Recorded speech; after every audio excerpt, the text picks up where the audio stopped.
Post భక్తి ప్రేక్షకులకు నమస్కారం. ఈరోజు రామాయణంలో సీతమ్మ వారి గురించి చెప్పుకుందాం. వాల్మీకి మహర్షి రామాయణం రాసేటప్పుడు ఆయన రామాయణానికి ముందు రామాయణం అని పేరు కాకుండా సీతాయాశ్చరితం అని పేరు పెడదాం అనుకున్నారంటే. ఎందుకు అంటే అది సీతమ్మ కథ, సీత కథ. వాల్మీకి రాముడు అంటే ఎంత ఇష్టమో, కొంచెం రాముడి కన్నా కొంచెం సీతమ్మ అంటే ఎక్కువ ఇష్టమేమో అనిపిస్తుంటుంది. ఆ రామాయణంలో ఆయన వర్ణించిన వర్ణనల్లో కానీ చాలా భాగాల్లో చాలా చోట్ల సీతమ్మ మీద కొంచెం ప్రత్యేక శ్రద్ధ తీసుకున్నట్లు కూడా అనిపిస్తూ ఉంటుంది. రామాయణం చదివితే అది మనకి అర్థమవుతూ ఉంటుంది. ఆయన ముందు పెడదామనుకున్న పేరు సీతాయాశ్చరితం, ఎందుకంటే సీతమ్మ కథ, సీతమ్మ నడిచిన బాట, అలా పెడదామనుకున్నారు ఆయన. తర్వాత రామాయణం అని పేరు పెట్టారు. ఇంచుమించుగా అదే అర్థం వచ్చేటట్లు, అంటే మనకు సీత అంటే నేరుగా తెలిసిపోతుంది. రామ అంటే దానిలో రెండు అర్థాలు ఉన్నాయి, రామ రామ. ఆ విధంగా చూసుకున్నా కూడా దీనికి ముందు భాగంలో మనం చెప్పుకున్నాం. రామాయణం గురించి చెప్పుకునేటప్పుడు రామ అంటే అర్థం ఏంటి, రామ అంటే రామ అంటే రెండింటి యొక్క అర్థాలు వివరంగా చెప్పుకున్నాం. సో దాని ప్రకారం చూసుకున్నా ఆయన సీతమ్మ పేరు వచ్చేటట్లే పెట్టారు. ఇంకా రాముడిని కనుక ధర్మం అంటే ఎలా ఉంటుంది అంటే రాముడిలా ఉంటుంది అని చెప్తారు. ఎవరన్నా ఒక అబ్బాయిని భర్తని ఏదన్నా ఉంటే ఎలా ఉండాలంటే రాముడు లాంటి భర్త కావాలి అని అంటారు కదా. అలాగే స్త్రీ విషయానికి వచ్చేటప్పటికి స్త్రీలు ఎలా ఉండాలి అని అంటే సీతమ్మలా ఉండాలి అంటారు. ఇళ్ళల్లో పెళ్ళి కావాల్సిన అబ్బాయిలు ఉన్నప్పుడు ఆ అత్తగారు వాళ్ళు మాకు సీతమ్మ లాంటి కోడలు కావాలి అంటారు.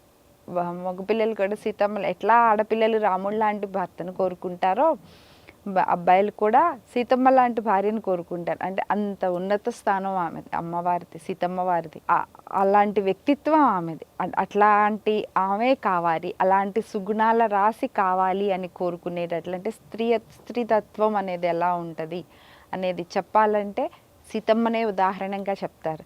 ఒక స్త్రీ ఎలా ఉండాలి అంటే సీతమ్మలా ఉండాలి, సీతాదేవిలా ఉండాలి అని అంటారు. అంత ఉన్నతమైన స్థానం పొందిందాము. అంత ఉన్నతమైన స్థానం చేయడానికి ఏం చేసింది అంటే, ఒక ఇంట్లో ఉండేవాళ్ళం కాదు ఆడవాళ్ళంటే.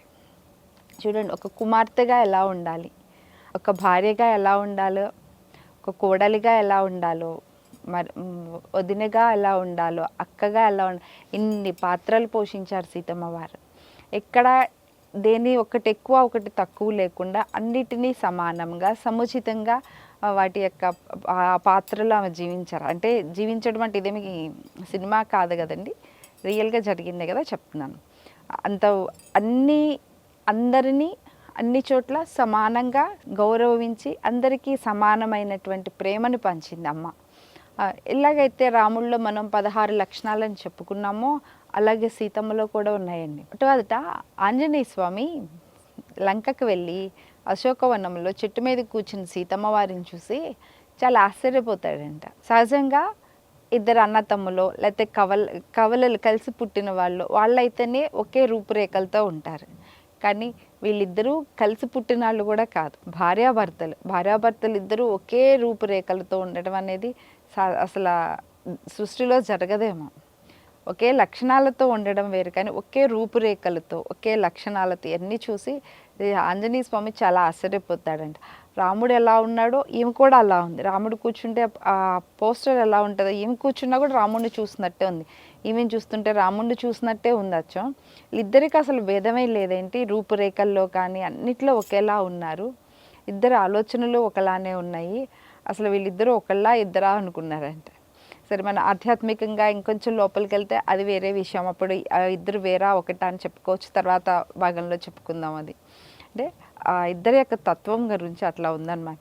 అందుకేనేమో వాల్మీకి రామాయణం అన్నాడు. సీతాయాశ్చరితం అని రాయబోయి కూడా పేరు అది పెట్టబోయి కూడా రామాయణం అన్నారు ఆయన. ఎట్లా అయితే రాముల్లో ప్రత్యేకంగా మనం మానవులకు ఉండవలసినటువంటి ప్రతి మనిషి పాటించవలసినటువంటి లక్షణాలని ఒక 16 లక్షణాలు చెప్పుకున్నామో, అలాగే స్త్రీలు కూడా కొన్ని పాటించవలసినటువంటి లక్షణాలు కొన్ని అని, ఎందుకంటే చాలా ఉన్నాయి, కనీసం కొన్ని అయినా మనం చేయగలిగితే పాటించగలిగితే బాగుంటుందని.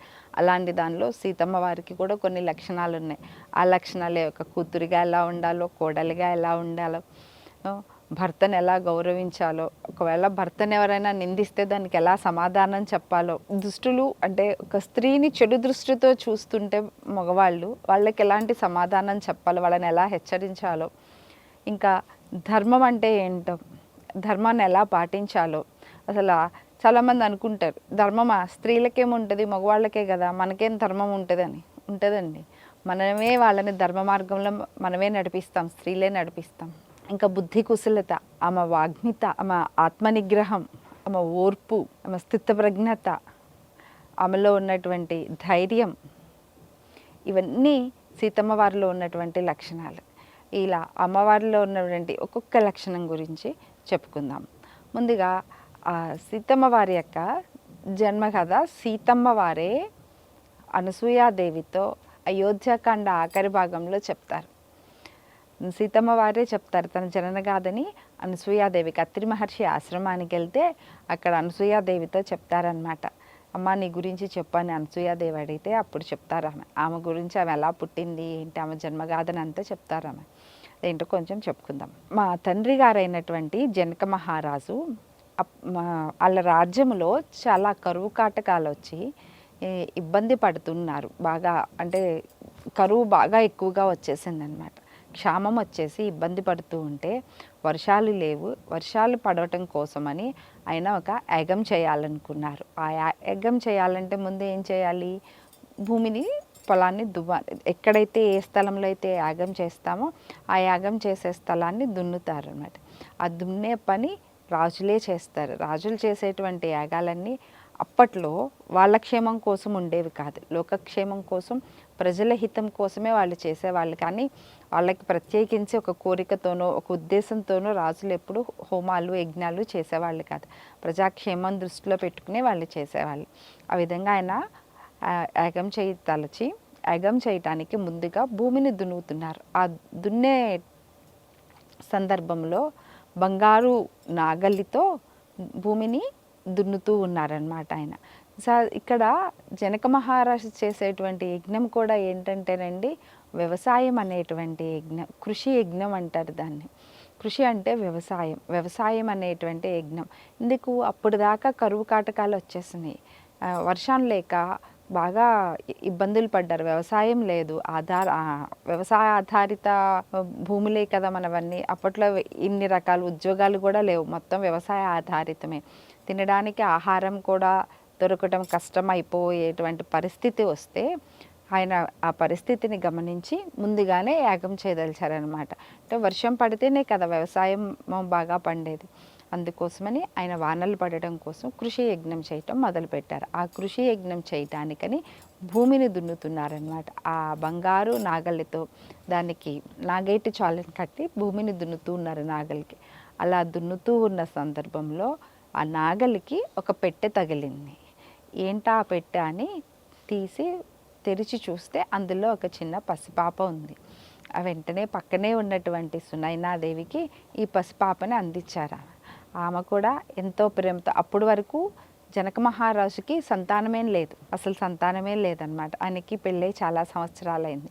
ఇలా భూమిని దున్నుతుంటే అందులో నాగేటి చాలుకి తగిలి పెట్టె నుంచి బయటకు వచ్చింది కదా, అందుకని నాకు సీత అని పేరు పెట్టారు. నన్ను పక్కనే ఉన్నటువంటి సునైనాదేవికి ఇచ్చారు. ఆమె ఎంతో ప్రేమగా నన్ను అక్కన చేర్చుకుని నాకు పాలిచ్చి పెంచింది నన్ను ఆమె. ఆ తర్వాత వాళ్ళకి ఊర్మిళాదేవికి జన్మించింది. నేను అలా మా నాన్నగారికి భూమిలో నుంచి దొరికానండి అని చెప్పారనమాట.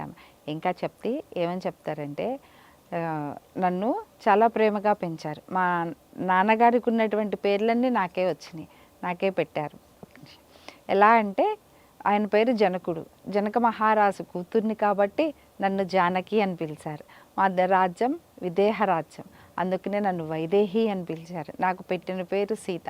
ఇంకా ఇలా మా నాన్నగారికి సంబంధించి ఏ బిరుదులు ఉన్నాయో అవన్నీ నాకే ఇచ్చారండి. పాపం వాళ్ళ అసలు కూతురు ఊర్మిళ అయినా ఊర్మిళ కన్నా నన్నే ఎక్కువ ప్రేమగా ఎంతో చాలా ప్రేమగా పెంచుకున్నారు నన్ను. మా నాన్నగారికి సంబంధించినవి అన్నీ నాకే వచ్చినాయి అని ఆమె జన్మ రహస్యాన్ని చెప్పారు. ఇంకా సీతమ్మ వారి గురించి మిగతా విషయాలు ఇంకా తెలుసుకుందాం. నమస్కారం. Please subscribe to the channel and download the Politicos app from the links in the description.